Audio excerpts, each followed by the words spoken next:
Hai semuanya, di video kali ini aku ingin membahas tentang sebuah kasus penghilangan nyawa yang terjadi di Illinois, Amerika Serikat. Sebelum memulai ceritanya, bagi yang belum subscribe ke channel ini, mohon bantuannya untuk subscribe ke channel ini dan boleh minta like-nya juga. Mari kita masuk ke latar belakang ceritanya. Cerita ini bermula pada tahun 2012, di mana ada sepasang suami istri yang sudah menikah selama 7 tahun. Nama mereka ini adalah Katrina Smith dan Todd Smith. Mereka tinggal di Manchester Park, Illinois, Amerika Serikat. Saat 2012 itu, Katrina diketahui berumur 30 tahun dan Todd saat itu 44 tahun. Jadi mereka itu sekitar berjarak 14 tahun. Ternyata sebelum Todd ini menikah dengan Katrina, Todd ini sudah menikah dan memiliki 3 anak. Saat dia menikah dengan Katrina, dia juga turut serta membawa 3 anaknya ke dalam rumah tangganya bersama Katrina. Dan Katrina ini welcome aja. Katrina memang orang yang baik dan penyayang. Dan anggota-anggota keluarga lainnya ini menganggap Katrina adalah seorang ibu tiri yang baik hati. Dia selalu memperlakukan ketiga anak tirinya dengan baik. Katrina memiliki karir yang bagus sebagai koordinator HR di sebuah perusahaan. Katrina adalah jenis wanita yang selalu mengejar karir. Sedangkan Todd adalah seorang broker investasi dan asuransi. Nah, selama 7 tahun menikah ini, kalau dari penglihatan orang luar, pernikahan Todd sama Katrina ini tergambar sebagai pernikahan yang cukup bahagia. Nampaknya Todd ini sangat mencintai keluarganya dan mengurus semua keluarganya. Bahkan ya diketahui bahwa mereka itu baru saja pulang dari Washington DC untuk berlibur, merayakan anniversary ke-7 pernikahan mereka. Sebenarnya masih ada perayaan lain yang harus dirayakan keluarga kecil ini selain anniversary pernikahan Todd dan Katrina. Mereka juga seharusnya merayakan kenaikan pangkat Katrina di kantornya. Promosi kenaikan pangkat ini sesuatu hal yang ditunggu-tunggu Katrina, karena pekerjaan ini adalah pekerjaan idaman Katrina. Jadi Katrina itu bisa dibilang sangat excited mengetahui bahwa dia akan dipromosikan. Kita masuk ke kronologi kejadiannya. Kejadiannya itu kurang lebih seperti ini. Pada tanggal 22 Oktober 2012, Katrina itu sedang di rumahnya, di rumah dia dan Todd. Dia itu sedang mengerjakan pekerjaan rumah kayak beberes rumah, nyapu, ngepel, dan mencuci juga, sambil mempersiapkan diri untuk interview kenaikan pangkatnya besok, yaitu berarti tanggal 23 Oktober 2012. Seperti yang aku bilang tadi, karena ini adalah pekerjaan impian Katrina, tentunya kenaikan pangkat ini menjadi sesuatu hal yang sangat membanggakan bagi Katrina. Dia ini juga sangat excited untuk interview promosinya besok. Malam pada tanggal 22 Oktober 2012 itu, Todd mengatakan bahwa dia melihat Katrina pergi ke kondominium atau apartemen temannya. Katanya dia mau menjaga apartemen temannya. Sepertinya temannya itu sedang pergi keluar kota atau kemana itu. Jadi temannya menitipkan apartemennya kepada Katrina untuk dijaga. Jadi Katrina itu tidur di apartemen temannya untuk menjaga apartemen temannya. Seperti itulah kronologinya. Todd yang mengetahui ini, dia pun mengizinkan Katrina pergi. Setelah Katrina pergi, Todd itu sempat mengirimkan pesan kepada Katrina, "Sweet dreams, I love you." Tapi tidak berapa lama, Todd ini mengirimkan pesan lagi, "Semoga beruntung di interview besok, kamu luar biasa." Tapi anehnya ditunggu-tunggu, Katrina ini tidak membalas pesan dari Todd. Hal ini sangat tidak biasa dan Todd ini merasa ganjil. Karena istrinya itu biasanya itu walaupun slow response, cepat atau lambat, pasti membalas pesan dari Todd. Tapi ditunggu sampai paginya, Katrina ini juga tidak membalas pesan dari Todd sama sekali. Todd yang tentunya merasa khawatir, dia ini pergi ke kantor Katrina untuk mencari tahu apakah Katrina sudah sampai di kantor. Karena pada hari itu sebenarnya Katrina ada interview untuk kenaikan pangkat. Nah, yang mengejutkan lagi, teman-teman kantor Katrina itu mengatakan bahwa Katrina tidak melakukan interview pagi itu, dia tidak datang untuk interview pagi itu, dan dia juga tidak masuk kerja sama sekali. Teman-teman kantor Katrina juga merasa aneh dengan hal ini. Kenapa? Katrina ini adalah termasuk orang yang workaholic, artinya dia tuh gila kerja dan mengejar karir. Jadi kalau tiba-tiba tidak masuk kerja tanpa alasan seperti ini adalah hal yang cukup aneh untuk bagi teman-temannya. Todd juga merasa setuju dengan pendapat teman-teman Katrina. Dia ini mulai merasa cemas dan khawatir istrinya itu kenapa-napa atau hilang atau gimana. Jadi dia pun pergi ke kantor polisi untuk melaporkan hilangnya istrinya ini kepada polisi. Polisi yang mendapati laporan ini pun segera bergerak cepat. Mereka tentunya mengecek dulu barang-barang di rumah Katrina. Mereka juga mengecek komputer yang terakhir dipakai Katrina sebelum dia menghilang. Setelah dicek, di komputer itu ditemukan bahwa ada email yang dikirimkan Katrina tentang interview besok. Jadi bisa dipastikan bahwa Katrina ini tidak menghilang secara sengaja ataupun melarikan diri. Polisi, teman-teman, dan keluarga Katrina yang merasa khawatir ini segera menelusuri berbagai area untuk mencari Katrina. Pencarian ini pun membuahkan hasil. Sekitar 2 mil dari rumah Katrina dan Todd, mobil Katrina itu ditemukan terparkir di sana. Tapi hanya mobilnya saja, tidak ada Katrinanya. Tapi yang anehnya, saat ditemukan mobil ini sudah dalam kondisi dibersihkan, seperti ada seseorang yang sengaja membersihkan mobil ini untuk menutupi suatu tindak kejahatan. Investigators on the scene believe the car has been wiped clean and towed in for forensic processing. But there's more. A lot more. Once the vehicle was recovered, there was evidence or a trail of evidence that was recovered. Polisi yang tentunya merasa curiga, mereka memakai cairan luminol untuk memeriksa ke dalam mobil itu ada apa sebenarnya. Dan benar saja, di mobil itu ditemukan banyak bercak darah. Bercak darah ada di bagasi mobil, di steering mobil, dan di tempat duduk pengemudi. Dan setelah dicek oleh forensik bahwa benar darah itu adalah darah Katrina. 2 hari setelah penemuan mobil tersebut, polisi menemukan barang-barang Katrina di daerah tidak jauh dari penemuan mobil tersebut. Ada dompet, handphone, dan tisu dengan bercak darah. Then, 2 days later, another startling discovery. Local law enforcement and volunteer searchers find Katrina's wallet and cell phone just feet from her abandoned vehicle. And something else. Bloody paper towels. Sampai-sampai Todd memberitahukan media tentang kehilangan istrinya ini, dan dia ini memohon untuk kepulangan istrinya melalui media.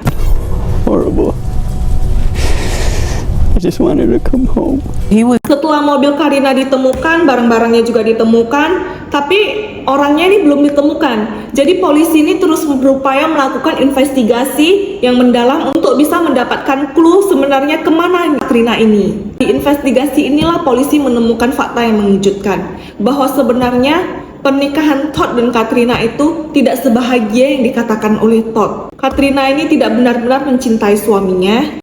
Ternyata Katrina ini berselingkuh dengan seorang rekan kerjanya yang bernama Gabriel. Dan parahnya lagi, Gabriel ini adalah seorang laki-laki yang sudah menikah. Dan yang mengherankannya lagi, Gabriel ini pernah ditangkap karena kasus KDRT terhadap istrinya. Polisi yang merasa curiga dengan Gabriel ini cepat-cepat pergi menemui Gabriel untuk mendapatkan keterangan dari Gabriel. Seperti yang aku bilang tadi bahwa barang-barang Katrina ini ditemukan, handphonenya ini juga ditemukan. Dan setelah polisi mengecek handphone Katrina, ditemukan bahwa ada history chat antara Katrina dengan seorang pria. Tapi tidak dibocorkan ke publik identitas pria ini siapa. Di chat itu, Katrina memberitahu pria ini bahwa dia ingin menceraikan Todd dan bagaimana pernikahannya dan Todd itu tidak bahagia sama sekali. Tapi setelah polisi mengecek pria yang ngirim pesan ini, pria ini memiliki alibi yang kuat. Dia sedang bekerja pada malam menghilangnya Katrina. Jadi pria ini tidak ada kaitannya dengan menghilangnya Katrina. Setelah mewawancarai keluarga Katrina, polisi ini juga mewawancarai teman kerja Katrina. Di mana saat wawancara itu, teman kerja Katrina ini memberitahu polisi, Katrina ini pernah curhat ke dia bahwa Katrina merasa ada seseorang yang sedang mengikuti Katrina belakangan ini. Ada juga teman kerjanya yang melihat bahwa 2 minggu sebelum menghilangnya Katrina, Katrina ini diantar dengan mobil oleh seorang pria asing. Tapi teman-teman kerja Katrina ini tidak mengetahui siapa pria itu. Cuman teman-teman kerjanya ini berpikiran bahwa Katrina ini sepertinya mempunyai hubungan spesial dengan pria itu. Di titik ini, polisi tidak menemukan clue siapa sebenarnya pria yang dimaksud oleh rekan kerja Katrina. Tapi polisi saat itu juga merasa curiga kepada Todd. Sepertinya ada sesuatu yang disembunyikan oleh Todd ini. Dia mendeskripsikan pernikahannya kepada polisi itu seolah-olah mereka itu adalah pasangan suami istri yang bahagia. Tapi nyatanya setelah dicek lagi, mereka ini bukan pasangan suami istri yang saling mencintai. Makanya polisi balik lagi mencurigai Todd dan mengecek lebih dalam tentang backgroundnya Todd. Ternyata setelah dicek lagi, selama ini yang menanggung biaya hidup Todd dan ketiga anaknya itu adalah Katrina. Tapi Todd ini berakting seolah-olah dialah yang sudah bekerja keras dan menafkahi seluruh keluarganya. Lebih mengejutkannya lagi, Todd ini pernah didakwah dengan 7 tuduhan penipuan lewat email dan 10 tuduhan tentang penggelapan dana kliennya. Tapi dia ini tidak pernah mengaku bahwa dia bersalah. Nah, karena kasus-kasus yang menimpanya itulah Todd ini bangkrut karena tidak ada yang percaya sama dia lagi. Jadi bisa dibilang dia kayak setengah kehilangan pekerjaannya, mau tidak mau Katrina lah yang membantunya.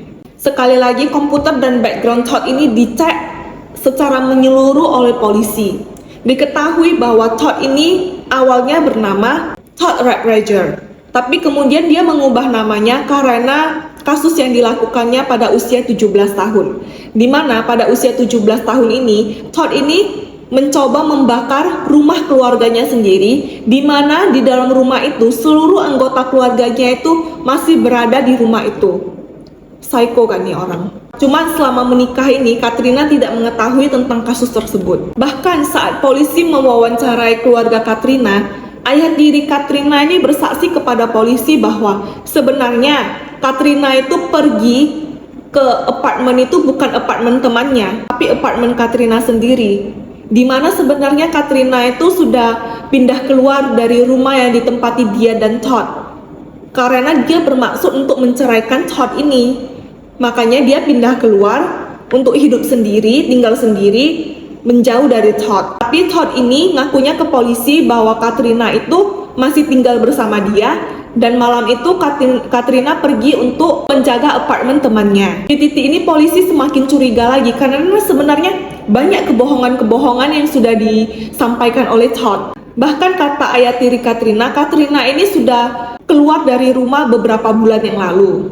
Dan Katrina ini curhat ke ayahnya bahwa dia ingin menceraikan Todd dan Katrina ini sempat ingin membeli senjata api. Entah untuk apa. Dan keterangan ayah tiri Katrina ini sinkron dengan bukti yang ditemukan polisi di dompet Katrina. Di mana di dompet itu polisi menemukan ada sebuah bukti janji temu dengan pengacara perceraian. Di mana ya benar berarti Katrina ini memang berniat menggugat cerai Todd. Dan di dalam mobil Katrina ini ditemukan catatan yang ditulis Todd untuk Katrina.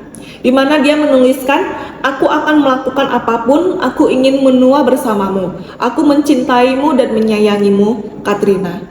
Love Todd. Nah, berarti dari sini sudah jelas ya bahwa Katrina memang sudah bertekad untuk menceraikan Todd, tapi Todd ini tidak mau menceraikan Katrina karena sebenarnya hidup dia dan ketiga anaknya ini bergantung kepada Katrina. Kalau dia diceraikan sama Katrina, mereka mau makan apa ya kan? Seperti yang aku bilang tadi, polisi itu bergerak mengecek background dan komputer Todd. Nah, background Todd tadi sudah dicek dan sekarang polisi mau mengecek komputer Todd. Di mana di komputer Todd itu ditemukan ada sebuah folder yang diberi nama Super Track Stick. Super Track Stick ini sebenarnya adalah sebuah device GPS yang digunakan untuk melacak seseorang atau kendaraan. Sebelumnya, Katrina mengatakan kepada rekan kerjanya bahwa dia merasa ada seseorang yang membuntuti dia. Nah, benar saja. Dia ini sedang dibuntuti oleh suaminya sendiri. GPS itu dipasang Todd di mobil Katrina untuk mengecek dan mengetrack kemana saja Katrina selama ini. Karena Todd merasa bahwa Katrina sepertinya sudah selingkuh dari dia. Dan yang lebih mengejutkan lagi, Katrina ini sudah diawasi oleh Todd selama 3 tahun melalui GPS itu. Jadi folder di komputer itu adalah isinya rekaman-rekaman jejak di mana saja Katrina itu berada dan tanggal-tanggalnya. Tentunya hal ini semakin mempermudah polisi untuk menemukan jejak Katrina. Nah, dari folder ini polisi mengecek posisi terakhir Katrina saat sebelum menghilang. Saat dicek, GPS yang dipasang Todd ini sepertinya bergerak dari rumah Todd ke Rock River, Illinois. Kemudian saat sampai di Rock River, Illinois ini, device itu berpindah ke tubuh seseorang. Sepertinya ada orang yang sengaja melepas device itu dari kendaraan Katrina dan memasangnya ke tubuhnya atau membawanya ke tubuhnya. Kemudian device itu bergerak bersama orang ini berpindah ke rumah Todd. Berarti terakhir device itu ada di rumah Todd. 3 minggu setelah hilangnya Katrina, suatu hari ada seseorang yang sedang memancing di Rock River, Illinois. Orang ini menemukan seorang jasad wanita yang terbujur kaku di sungai itu. Dia pun segera melaporkan temuan jasad ini kepada kepolisian. Nah, kepolisian yang mendapatkan kabar ini tentu saja segera bergerak ke sungai itu untuk mengecek jasad ini dan mengamankan TKP. Awalnya polisi tidak bisa mengidentifikasi sebenarnya siapa jasad wanita ini. Nah, kemudian polisi memakai dental record susunan gigi seseorang itu, histori susunan gigi seseorang itu yang ada di dokter gigi untuk mengidentifikasi jasad ini. Kemudian jasad ini berhasil diidentifikasi sebagai jasad Katrina.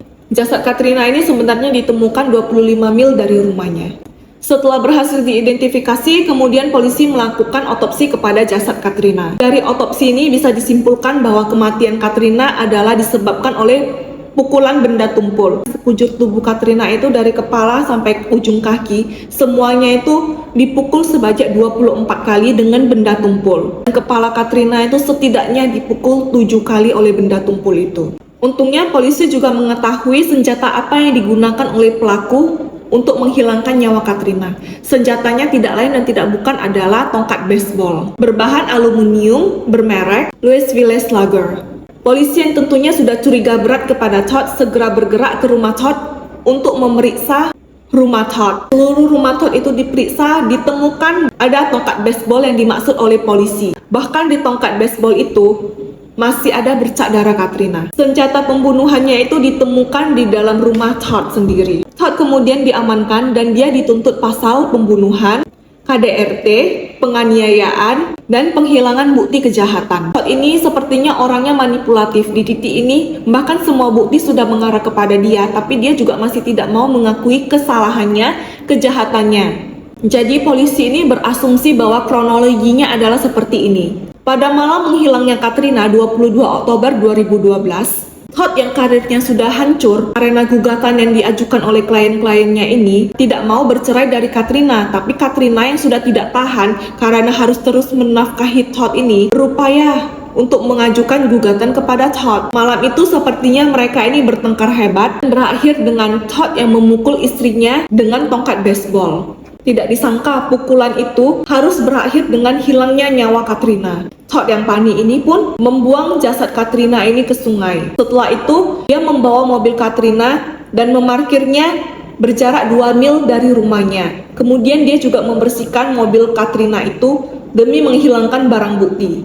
Di persidangan, pengacara Todd ini membela Todd dengan mengatakan bahwa sebenarnya tidak ada bukti langsung yang mengarah kepada Todd karena di senjata pembunuhan itu juga tidak ada sidik jari Todd dan di mobil Katrina itu juga tidak ada sidik jari Todd. Bahkan pihak Todd ini mengatakan kepada juri di pengadilan bahwa mereka itu juga harus mengecek pria yang bernama Gabriel ini, selingkuhannya Katrina, karena pria ini sebenarnya juga perlu dicurigai. Dia pernah melakukan KDRT kepada istrinya.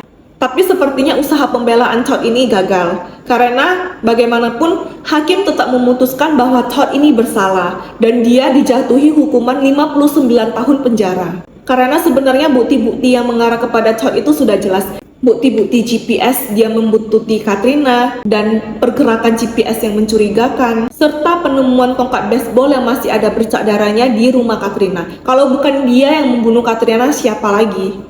Cuman manipulatifnya Todd ini di akhir persidangan ini kan diberikan kesempatan untuk berbicara terakhir kalinya, di mana Todd ini mengambil kesempatan itu untuk mengatakan kepada publik bahwa dia sebenarnya tidak bersalah. Dia mengatakan seperti ini, walau saya tidak bersalah atas apa yang sudah dituduhkan kepada saya tidak membenci semua orang. Saya minta maaf bahwa saya sudah gagal menjadi suami dan pelindung bagi istri saya. Bahkan sampai akhir Todd ini tidak mengakui kejahatannya dan dia merasa seolah-olah tidak bersalah atas kematian istrinya. Bagaimana pendapat kalian tentang kasus ini? Sampai di sini dulu ceritanya hari ini. Saran dan kritik yang positif itu sangat dinantikan. Silakan komen di bawah. Maaf kalau ada salah-salah penyampaian. Dan terima kasih yang sudah menonton video ini sampai habis. Jangan lupa subscribe ke channel ini dan boleh minta like-nya juga ya. Sampai jumpa di video selanjutnya.